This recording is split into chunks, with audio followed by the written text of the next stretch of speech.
Jantini Ngobila, selon ce que j'ai entendu, Azana volonté à changer ma camp.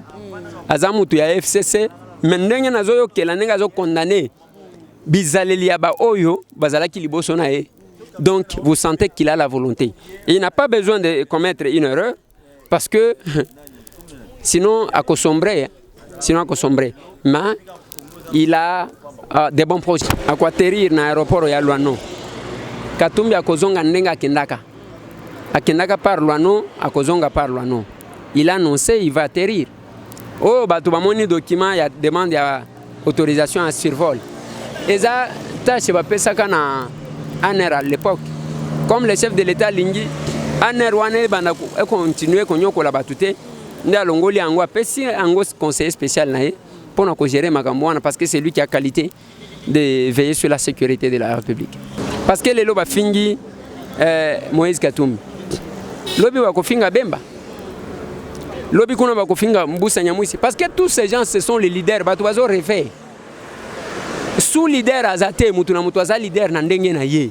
Oui mais eloko tokoloba wana zoloba a dévoilé, je ne sais pas qui l'a conseillé. Bas service de sécurité ezaka au service de la République et non au service d'un individu. Déclaration na yewa neza kolobaka ke natikala jamais qu'au service de la République, je n'étais qu'un simple commando recruté pour défendre un individu. Alors, ce qui n'est pas bon ni pour lui ni pour sa personnalité. Nana Bossani que Moïse Katumbi na Félix Bazalaki ensemble depuis longtemps. Nana Bossani que Martin Fayoulou m'a dit na Félix Bazaka ensemble depuis longtemps.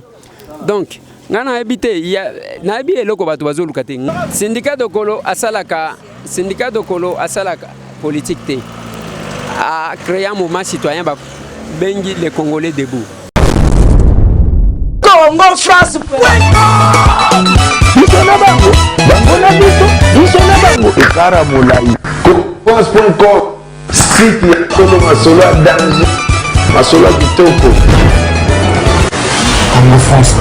Balandia Congo France, boy madame na kati ya tranche na bino to sola ka etali masola politique ya mboka Congo lelo nazana mwana mboka Eliezer Tambo honorable élu hein yeba noma été ba votaye avec 34 000 voix, 20 000 voix. C'est que sola lelo na ye par rapport ya makambo yo.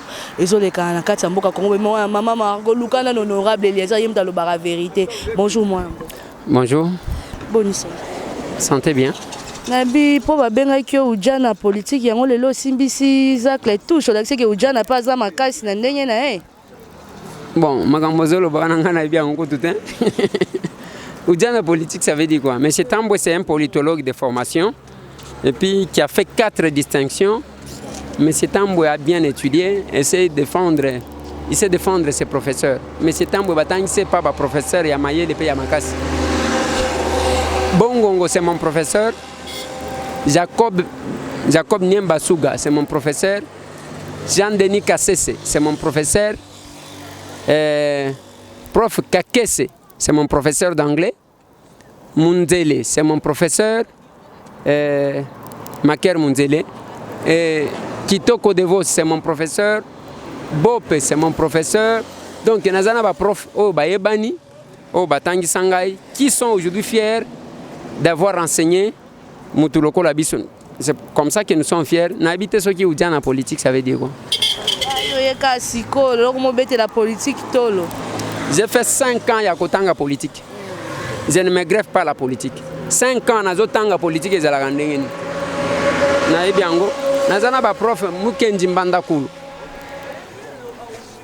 J'ai des grands professeurs quand même connus qui m'ont enseigné. Pendant 5 ans, na Frodete, na Bandije 1, na Matiti L2, 4 distinctions. Na IPEN. Et ma défense nanga bachango na internet. C'était le professeur Alphonse Makengo Nkutu, constitutionnaliste, un grand professeur qui est à Paris, Moutouazalaka président et jury nanga. Et ceux qui ont tali na mesa nangai, ba prof tuwana bana poto, ba Munzele Makero, donc bana poto qui ne sont pas tous ceux qui en nengeni bato maïl. Pourquoi comment y assistante na IPEN? Pourquoi étudiant peut pas bénéficier na maïl? Oui, dossier nanga ya assistant ezakuna. C'est parce que awa tozana na makamso tozo sala. Par rapport à jeunesse à diaspora, ba désavoué Moïse Katumbi. Moi mboko yambi ndenge nini. Bon, on a évité ceux qui ba désavoué pour nani.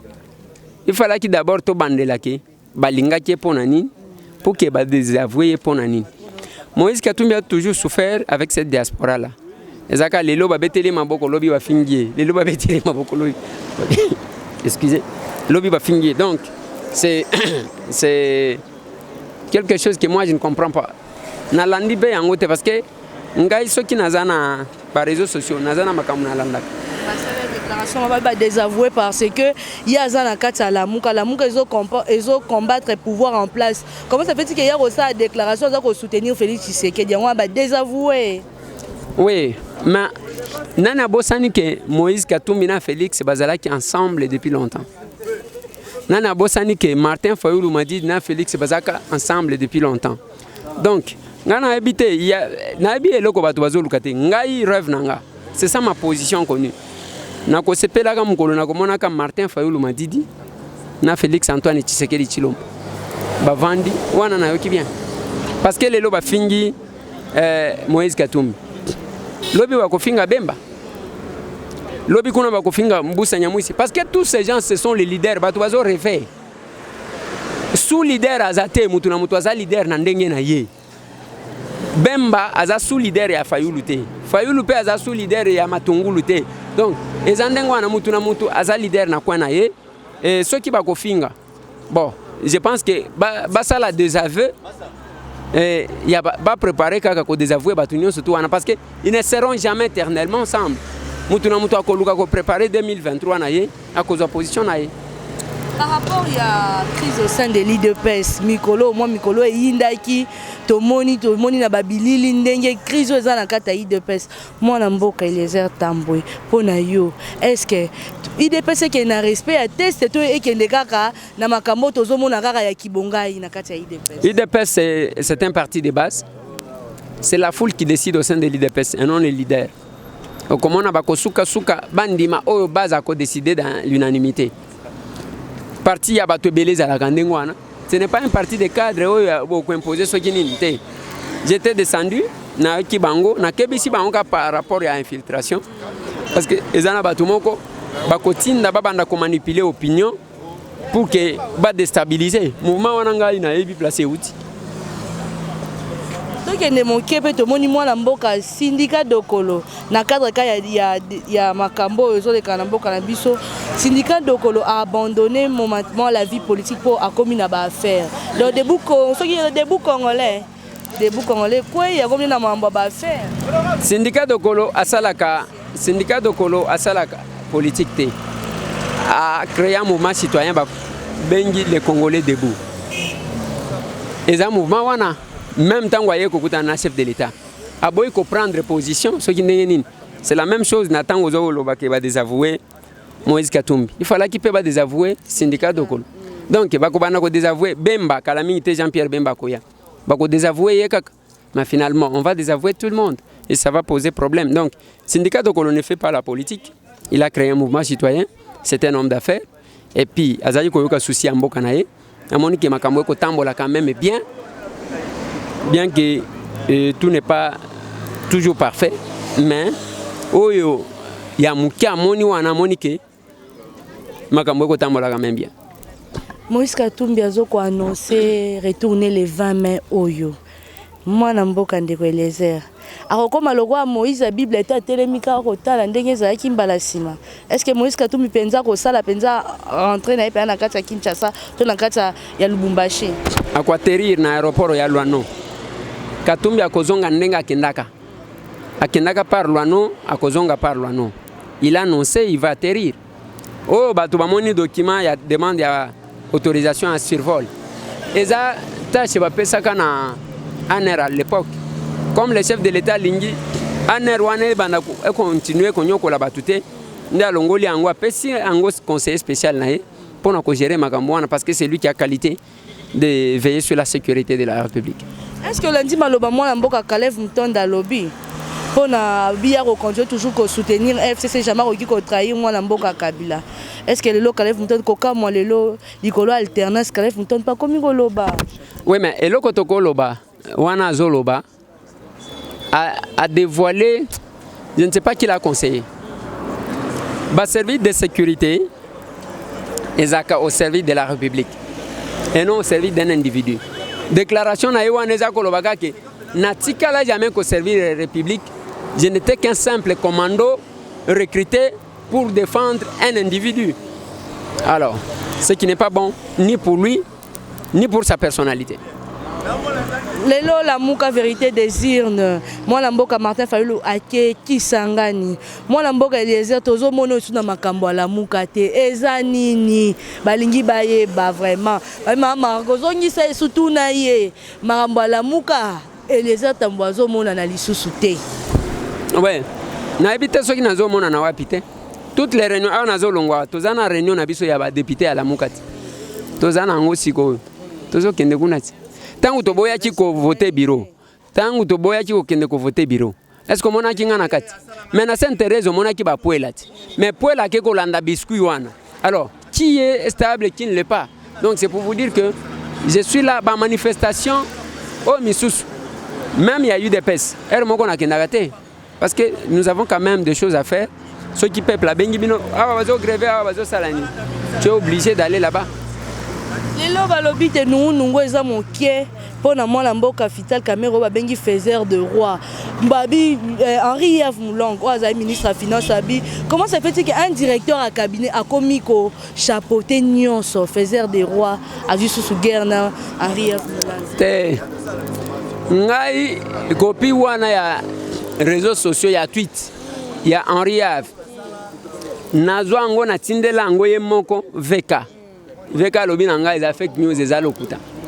Donc eza bato bazo tchaka pona proposer bato. Twitter on za la so balobi moi eloko balobi moi eloko sur le communauté ba pirater Twitter nangai. La réponse que moi je vous donne, c'est la réponse que le directeur de cabinet du chef de l'État Vital Kamerhe a pesa kinga. Donc ngana loko taka yango moni même déboulonnage autozui eza pona ko déboulonner lokuta. Ce qui n'a pas la possibilité à vérifier, je dois vérifier. Ouais. Nous ezapé na kati ya presse présidentielle. Na lobby pour opposer honorable posa moko po uti na kati ya monde de communication malgré que le loz honorable ba lobby presse présidentielle. Donc laissez aller les mingi qui est qui on ne comprend rien. Moi bino bozalaka na moi bango boki moko recadrer moi makambo wana te honorable. Non. Le chef de l'État Zouaki ba ordonnance présidentielle a nommé Batou. Patouana nommé Eza Abraham Louaka Bouanga, directeur de la presse présidentielle. Giscard Koussema, Napol Diakes. Communication a nommé Madame Lydie Omanga. Ba mesura ki bango, ba mona ki bango compétent. Bazo sala musala na bango. Mais lo konga nazo kufa na bango eza ya que beaucoup qui jamais parce que ba pesi bino ba responsabilité. Bozui ba média nyonso bobunda nango bomoni yango siko ba média mike bobwaki yango mais na limité média minene nini bazaji kokende télé 50 za ko kende ko filmer biloko amabe ko finga la même chose na RTNC na batu misusu tolobi te ke bolongo la bango botie bango mais botali quand même la presse engagée au bakenda ko tika bino bazala wana ndelo ko nazo kufa na bango yango bango bazomi komisa lokola ba patron non vous n'êtes pas des patrons vous n'êtes que ba messieurs au service de la nation à côté du chef de l'État. Alors c'est ça. Je suis dans biso mwana mboka, lena tuna motuna moya songi to kiete ba bibino ba député, ba suppléant nezara basi na bana. Pona nini? Ba suppléant na bino ka basi na bana ezala nini? Pourquoi bolinga kocha to na che monde ko moi connaissance monde ka basi na bana pourquoi?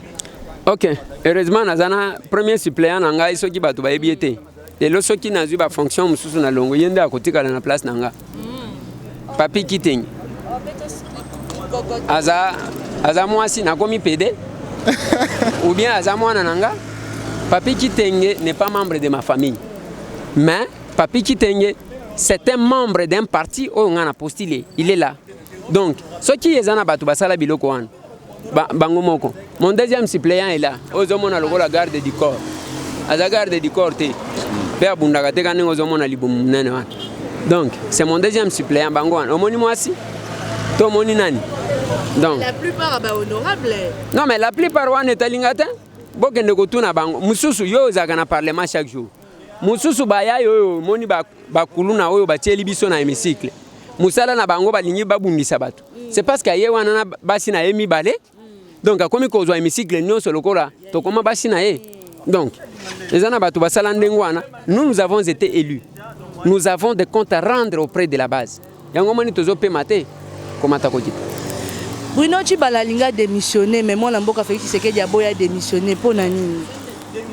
Aboya démissionné mkoloni. Il y a lettre na ba boy ba bia vanda na nuti gouvernement ko. Ta ngai na ebili kambo na te. D'ailleurs les leçons qui a le bien démissionné ba koloba yaka na ngombangu. Ceux qui a ligné démissionné il ne faut pas bako sabat. Ceux qui les lois ligné démissionné ba koloba na yaka na ngombangu. Donc ils a fake news. Oh ba to baluka ba buzz na internet. Gentili Ngobila le gouverneur de la ville Tomonia ye na Kinshasa Bopeto. Est-ce que Kinshasa comme elongwe mai ekolongwe fulu kimbute comme fulu Gentili. Est-ce que kokoka pour Kinshasa le quoi stade des martyrs 80 000 places et le la Yumbite stade de 20 mais est-ce que kokoka pa Kinshasa pendant 5 ans. Gentili Ngobila selon ce que j'ai entendu, azana volonté à changer ma camp. Azamutu ya FCC mendenge nazoyo kela nenga zo condamné bizaleli ya ba oyo bazala ki liboso na ye. Donc vous sentez qu'il a la volonté. Et il n'a pas besoin de commettre une erreur parce que sinon à sombrer, mais il a des bons projets. Gentini à moi tambwe wana nazolo bateke makambo balabala. Ngai tambwe Gentini Ngobilo yebi ki azamo na poto, aza villageois te lokola babiso. Alors Gentini m'a dit que Nekweliezer je me bats pour que nakoti sa métro na Kisasa. Ça il m'a dit. Alobi na kokoti sa métro na Kisasa. Tozo pe ça y chance parce que makambo tozo luka yango wana. Pe na loba na ye moi pon kaka ya muke oyo. Etikala pon mungulu diaka na bandali. Mais ceux qui okoti si lokola métro ebi comment kombo na yo kotikala ka libela na mboka oyo. Bandero no l'Assemblée provinciale à Kinshasa, sa politique moi il y a prouver. Moi na mboka baza 48. Les lois on dit que sa politique a prouver ba politique à la 10 pour comme il interpellation. Et kaka sikoyo. Comme il prouver na politique. Musala yango wana, je dois féliciter l'Assemblée provinciale de Kinshasa. Je dois féliciter le pasteur Godin Poy et l'encourager. Ata ceux qui va voter na FCC quand même azo sala bien. Yango na zoloba que loko ezalaki kozanga eza mutu qui commande. Les lotala bato bazo bimisa na mitiopo. Est-ce que zomona bato opposition na ba bouger te? Godin Poy FCC. Tengelito FCC. Guy Matondo FCC. O babengi a DGRK wana FCC. Roger Ntingi FCC. André Kimuta o bazo lukasko mikolo na mwinda collègue nanga FCC. Donc opposition na ba bouger te. Yango na lobaki na bato. Otika kolobaki Félix azosa le logote. C'est Kabila qui dirige, même quand on changer. Faden et Fongwama, Katumbi a passeport naïe, Azozonga, Mwandantemi à Monani, Franck Diongo, Abima, Eugène Domi Dongala, Abima, Ba Congolais, oh, tu as double nationalité, tu as un problème, il y a pas passeport, il y a pas visa, au Kitika Ganandjili. Chop! Kakawa, qui n'est pas supermarché, est-ce qu'il y a des au Gouta Indien, au Bazaji, côté les Melabatuna Simayani. On a rapatrié 10. Donc, Congolais à la machine, yo Indien au télémia, yo bazo foute, yo qui 2000, Congolais bazo foute $100. Les choses sont en train de bouger et il faut le reconnaître. Naina si tosili moi la mboka. Tosili ça na lobi boye. Babibi no kuna na lamuka. Moi la mboka Martin Fayulu zo simba li soutena Moïse Katumbi. Bon ani babi Eliezer Tambonda azana koma loko éclaireur na kati ya lamuka. Aya yoki makamto lo ba ye wana mbangu. Le roi parler de la nation zo lango laisser passer te kokota kokekolo. Eliezer Tambo éclaireur munene. Au moins une chance ya batozani. Tangu avant que Joseph Kabila akende.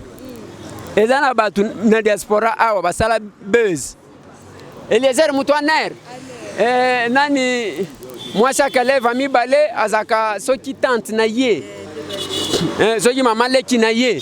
Donc Eliezer lelo ouais Eliezer auta na rébellion soki M23 soki ndenge nini. Lelo Kabila akei. Misala ya bato ebimi na poasa. Bao bazaki ba double face. Ba yebani. Est-ce que ozoka monsieur Tambwe? Constance.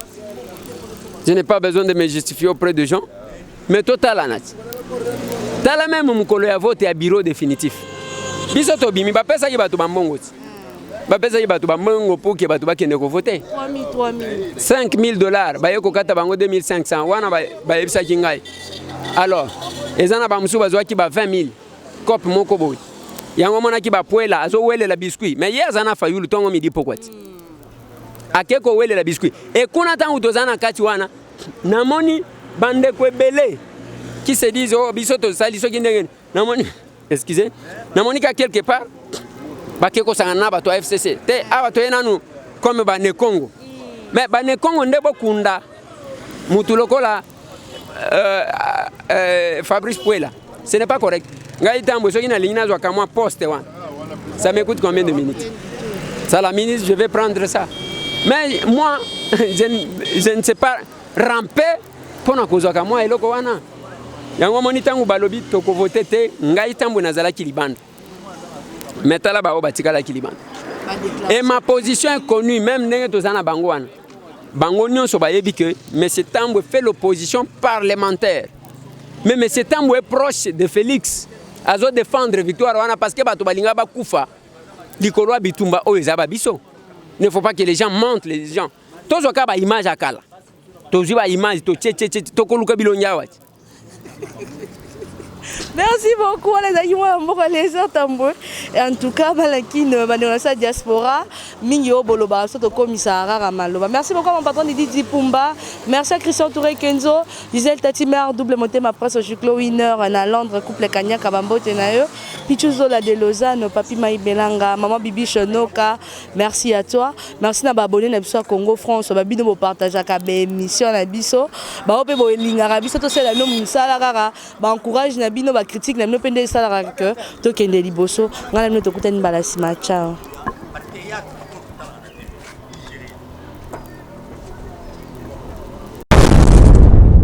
Congo France. Bisona bango, bango na biso, bisona bango. Ekara molai. France.com. Site ya Kolo Masolo danger. Masolo kitoko. CongoFrance.com.